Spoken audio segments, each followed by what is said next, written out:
আজকের এই ভিডিওতে আমরা রায়মার্টিন প্রশ্নবিচিত্রা 2024 নবম শ্রেণীর ইতিহাস বিষয় হচ্ছে তোমাদের দ্বিতীয় টেস্টের জন্য 7 নম্বর স্কুল রয়েছে হচ্ছে কোচবিহার বলছে রামভোলা হাই স্কুল। এই প্রশ্নপত্রের একের এবং দুইয়ের দাগের প্রশ্নের উত্তর নিয়ে আলোচনা করব।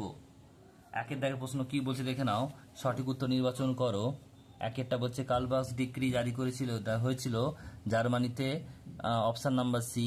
ইউরোপীয় শক্তি সমবায় তৈরি হয় 1815 খ্রিস্টাব্দে। Option number B. নেক্সট প্রশ্ন, জুলাই বিপ্লবের সময় ফ্রান্সের রাজা ছিলেন দশম চার্লস। Option number B. বলছে ইউটোপীয় সাম্রাজ্যতন্ত্রের আদি বক্তা ছিলেন সাসিমো। Option number A. বলছে নাঙ্কিনের সন্ধি স্বাক্ষরিত হয় অপশান নাম্বার বি 1842 খ্রিস্টাব্দে। বলছে বলবন লীগভুক্ত একটি দেশ ছিল কি? গ্রিস। Option number C. এবং বলছে গামাল আবদেল নাসের ছিলেন যে দেশের রাষ্ট্রপতি, সে হচ্ছে মিশর। Option number B. নেক্সট প্রশ্ন বলছে সোভিয়েত পার্লামেন্টের নাম ডুমা। 9টা বলছে মুসোলিনি রোম দখল করেন, এটা হবে অপশান নাম্বার সি। 1922 খ্রিস্টাব্দে জাতিসংঘ প্রতিষ্ঠিত হয়, এটা হবে অপশান নাম্বার সি। 1919 খ্রিস্টাব্দে। এটা খুবই ইম্পর্টেন্ট প্রশ্ন, খুব ভালো করে করবে। এরপরে রয়েছে দেখো এক কথায় উত্তর দাও দুয়ের দাগের। এর একেরটা বলছে কে মাদার উপন্যাসটি লিখেন, এটা কি হবে? বলছে ম্যাট্রিন গোর্কি।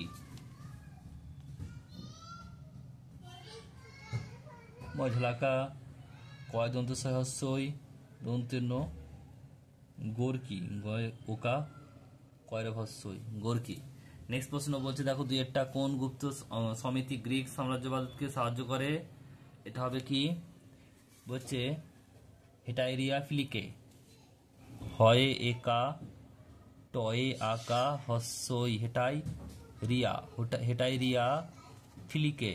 হয় হস্যই লয় হস্যই কয়ে একা ফিলিকে। এরপরে প্রশ্ন দেখো কি বলছে, বিয়ের দাগে সত্য মিথ্যা নির্ণয় করো। একেরটা বলছে রাশিয়ার ভূমিদাস প্রথা নিষিদ্ধ হয় 1862 খ্রিস্টাব্দে, এটা ভুল হবে, এটা 61 হবে। নেক্সট প্রশ্ন পরেরটা বলছে 1854 খ্রিস্টাব্দে ক্রিমিয়া যুদ্ধ অবসান ঘটে, এটাও ভুল হবে, 1856 খ্রিস্টাব্দে।